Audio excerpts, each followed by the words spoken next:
And another thing, there is a lot of people that want to ignore. I don't want to ignore the Black community.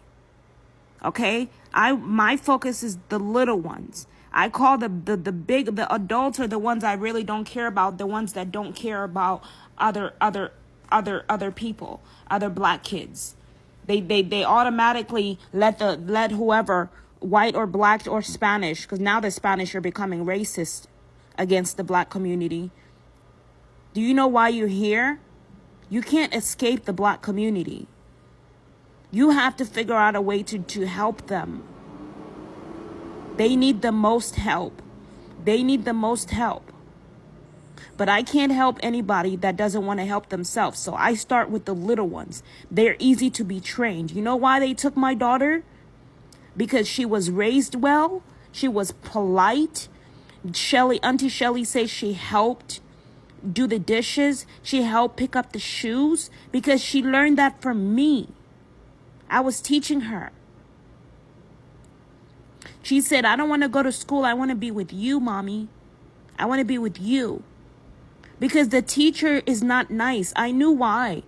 The teacher has an attitude. The Black community need educational systems for the teachers too. Because teachers have a bad attitude. And when a teacher has a bad attitude, the child doesn't want to listen. She doesn't, because they talking to her. You hear me? You hear me? That's not how you talk to the kids. They're not going to want to listen. You have to talk softly. I'm talking roughly because I'm not talking to just kids. I'm talking to adults. And I'm frustrated because of half of the things that I'm already going through. But I wouldn't hire myself to go to a job and deal with children if I wasn't ready to deal with children. The one way to get children to listen to you is if you talk softly. That's how they always listen to me. That's how they always want to play with me. And when I was homeless in Houston, there was this really nice Spanish family that was sweet. They believe in God, and they invited me over to their house in Houston for the very first time. We met on Facebook. And their son was really nice to me. He was, I think he was a little older than me. No, he was a little bit younger than me. And he was talking to me. He wasn't a kid. He was probably 18 or something, I think. 18 or 19. And he comforted me. He prayed with me. He listened to me. That's when I was going through some of my worst times. And so when I moved to Houston, he invited me over to his place. And his parents said I could live with them for a while. But then his daughter, started talking to me, and she said she didn't have anybody to help her with her homework, and her brother was too busy to help her with her homework, and she had a hard time getting help with her homework. And I was like, I'm sorry that you're going through that. Maybe I can talk to your parents.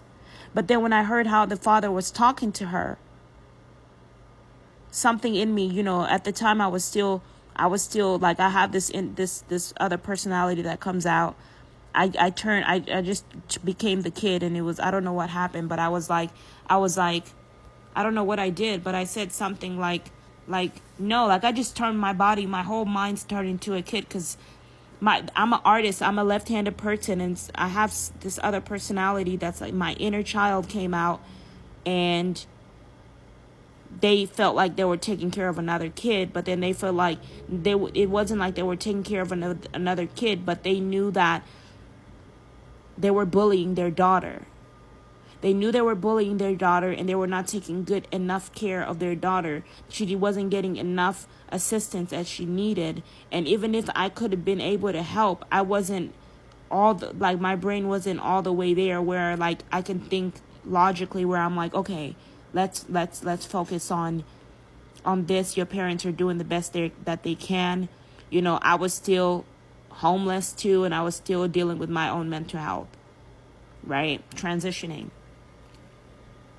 I didn't say nothing bad. I was just I just turned into a baby out of nowhere. And I was like, no. I don't know. It was probably the angelic side of me or whatever that was. But so they were like, we're just going to take you to a shelter because I think it's going to be best for you. I said, okay, that's fine. Because it was causing problems for them. Because the way I was parenting, my parenting skills were a lot more understandable than their parenting skills. And like I understood the woman, but the father doesn't like, the in the Spanish community and the foreigners, the men are a little bit more aggressive, and they're like, women, you have to listen, this and that, there's no list, women have no say, and all this stuff. So it makes the family fight. And if I'm in there, then I'm like the counselor, but I can't be a counselor and a mother and a school teacher at the same time. So all that confused me. So they took me to a nice shelter. They helped me. We prayed together. It was a nice house. They didn't disrespect me. They didn't treat me badly. I appreciate them. God bless them. They were like the best Spanish people I've ever met. And they had 2 birds. So I let them, 2 blue birds. So I told them it's fine. I say goodbye to everybody.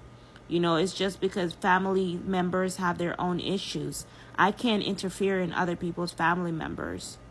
All I can do is say thank you so much for being there for me when I needed you. Thank you for opening your doors. And thank you. There was another little black girl that they found on the street that they decided to take in.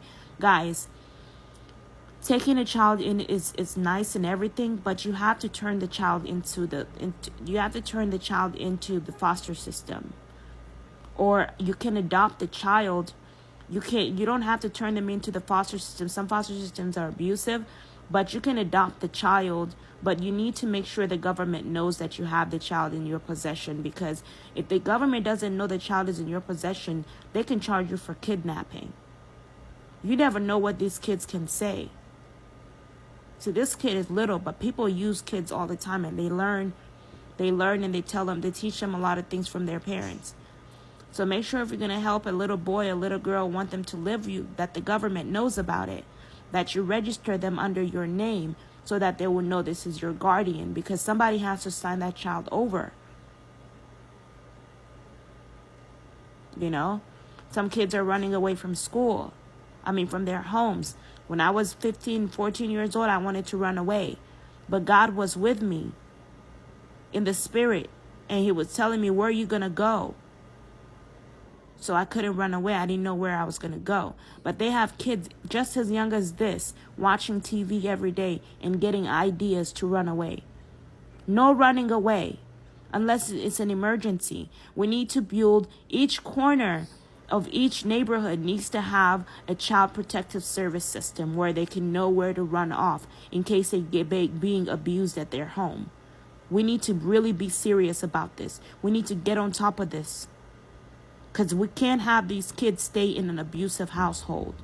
They need to have a place to go, a safe place to go. And making sure that before you take them in, that the parents are actually doing what they're supposed. That's what I'm saying. When you buy your child a watch, make sure there is a little camera, a voice recorder. Teach them how to use that voice recorder. Because Apple is talking about getting chips and putting them in kids, like they put it in, which is not a bad idea, actually. Because my dog has a chip in her. Because nowadays they're kidnapping kids. And that's not what we want. But I don't know how safe that is. Because all I kept hearing in my spirit when I was going through my world warfare, whatever that was, which I rebuke, I hate it so much. I kept hearing chips. You need chips. The kids need chips. Especially our new generation. If there's going to be a chip, it's going to have to be something that's going to be safe for the body, so we can track down these kids. I think that's a great idea, to be honest. This is important. I still have to register Aries' chip. I don't even want to tell anybody that. Aries stays in the house. I don't take her out nowhere. But here at Radius, nobody's tried to hurt her.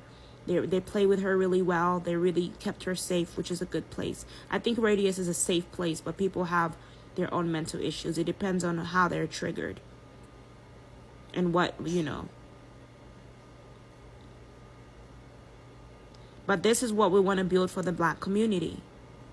so that people, so that they can be better. If we can do better for them, they're going to be great social workers, they're going to be great employees.